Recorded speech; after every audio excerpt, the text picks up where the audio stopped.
To be blunt, you can't mix with these Sheffield kids you're about to see without feeling you're putting on some gratuitous peep show at their expense, like a tourist patronizingly taking snaps of an alien culture. Because believe you me, to many of the teenagers here, unemployment is a special country bounded by an electrified fence. You exist, but you don't get out.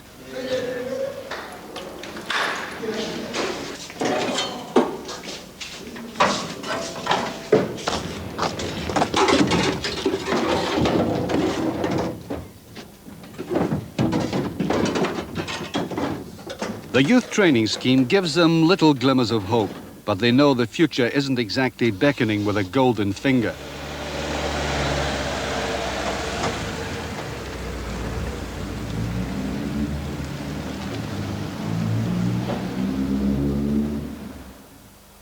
This group are digging for victory.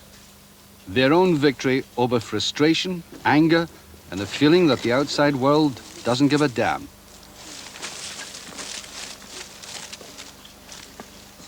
But Brendan Ingle, the man from Dublin who came here in the 50s, is one of the people who are prepared to go 15 rounds with his philosophy of despair and slug it out all the way. He brings to that task the same sterling qualities he's shown in masterminding the rise of Britain's exciting new hope, Herol Bomber Graham. That was Bomber pursuing his prey Leonard Chinza, and that last punch won him the European light middleweight title in the second round.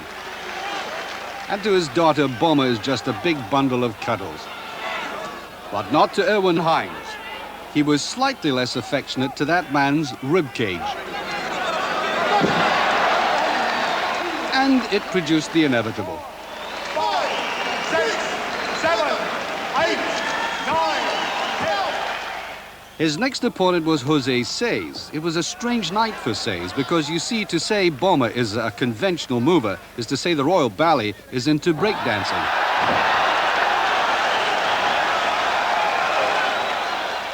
Says only lasted 6 rounds. Brendan's bank, you might call this. His kids landscaped the ugliness out of this plot. The river was in a state. The bank was nothing like it is now. And the kids got in and built right along, took the stones out of the river, built the river bank up, and gradually we're going to landscape and get it all sorted out. Brendan, you obviously have a very good relationship with these kids, but how difficult has it been to get that? Well, I think I've just fell into it over the years, because when I look at them, I was more or less the same as them myself going back years ago. I run the streets wild in Dublin. I was always involved in the boxing game, and an awful lot of no hopers seem to get involved in boxing and find a level. And I find, like this training scheme where I'm involved in, that kids that haven't done very well at school, but there is 1 or 2 exceptions, that when they come and get involved in gardening and they see things growing and they take things away from the allotment, it gives them great satisfaction. Hi, Bren. Hi, folks. Back in the 18th. Bomber Graham. He really talks their language. The teenagers like him and respect him.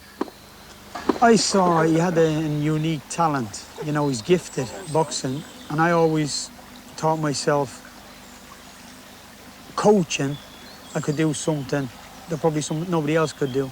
So I just started developing him to box orthodox and southpaw, and he has reflexes like a cat, and he does everything so unorthodox, it's unbelievable, but it's effective. So you really had potential to work on? Yeah.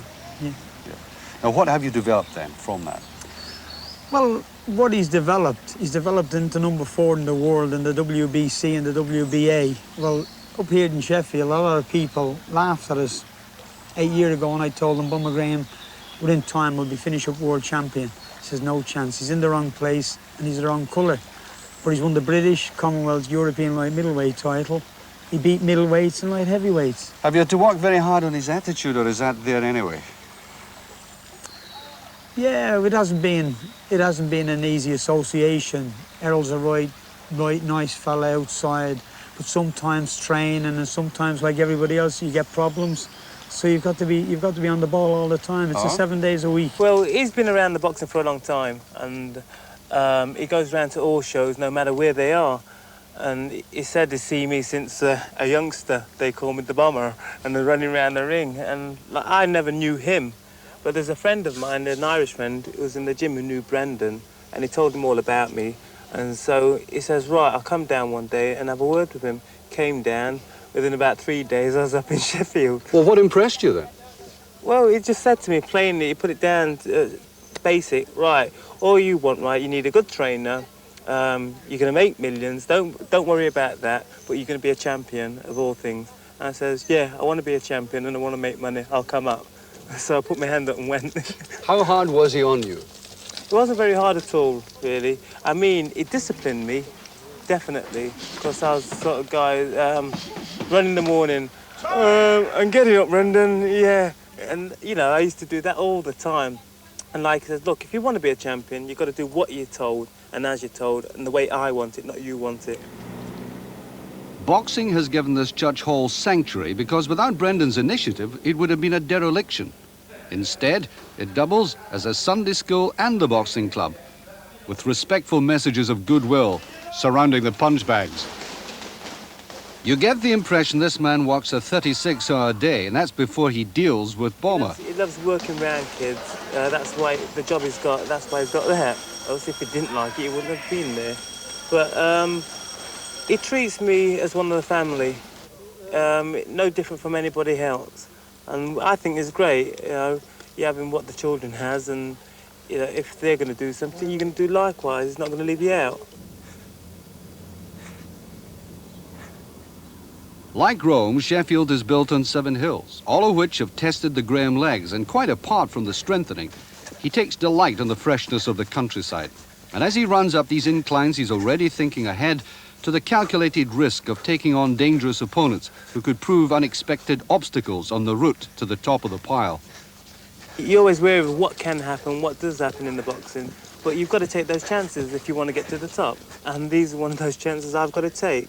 I want to show everybody that, you know, anybody they put in front of me, I'm going to beat. Of course, I want the top man, Marvin Hagler. Who'd want him, even if they manacled his hands behind his back? And yet there is in Bomber a conviction that shines through, even when he's with the kids. Nobody's done Herol Graham no favours because he's gone all over the country and boxed in the small halls. He's boxed the best and beat the best. He's had no hand-picked opponents. So you feel that almost automatically, because he's done that course, he deserves something better in the way of arranging fixtures? Well, of course he does, but as I said before, it's very, very hard. But it's coming. He's number 4 in the world, and he will beat Marvin Hagler. Bomber should have been fighting the American Donald Bowers at the Albert Hall on Wednesday, but he went missing. And now Bomber must meet Justino Ruiz. This new fight is accepted with a quiet resolution that clearly indicates that the idea of defeat is unthinkable. Hagler, well, he's still well over the horizon. You see, they're still in the process of proving themselves, so that by the time he fights Kaluli the Dane in the new year, he'll have an impeccable pedigree. In the big smoke, Bomber and Brendan prefer to play it low-key, spurning the dubious comforts of a London hotel for the semi-detached security of relatives. Fine china, tea and biscuits are better for the nerves than room service. To his aunt, he's simply one of the family. To his supporters, he's good enough to take the European title, and about which fight Brendan can hardly contain his excitement. Well, it's the former world champion, Kaluli, and I should imagine it'll be billed. It's billed for the European title, but it'll also be billed as a world eliminator. So everything's going to be on the line. Have you got everything in preparation for that? I mean, even the coming fight against the American, is that simply preparation for the European?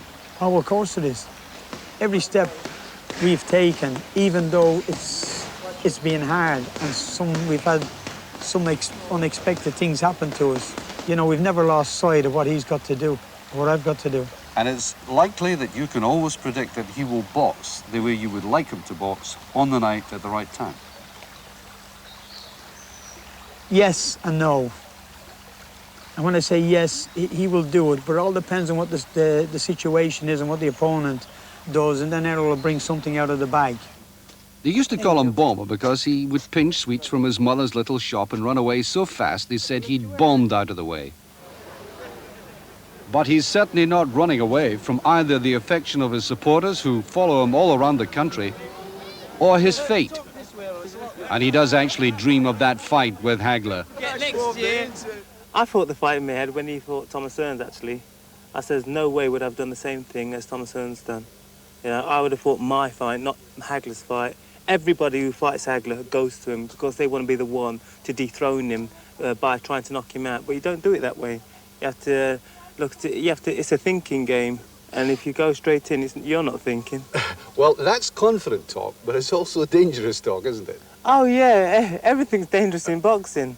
Life's dangerous, so everybody's living dangerously anyway, so, it's nothing new to me. But you're going to get there. Oh, definitely get there, yeah, that's a certainty. The almost affectionate laying on of hands by Brendan before the fight. Here, Bomber becomes a fragile parcel, his hands treasured like porcelain. You'd buy a second-hand car from Bomber, he's that kind of nice guy. But in the ring, he gives things away free. The only thing is, what he's got, you might not want, like a passport to oblivion.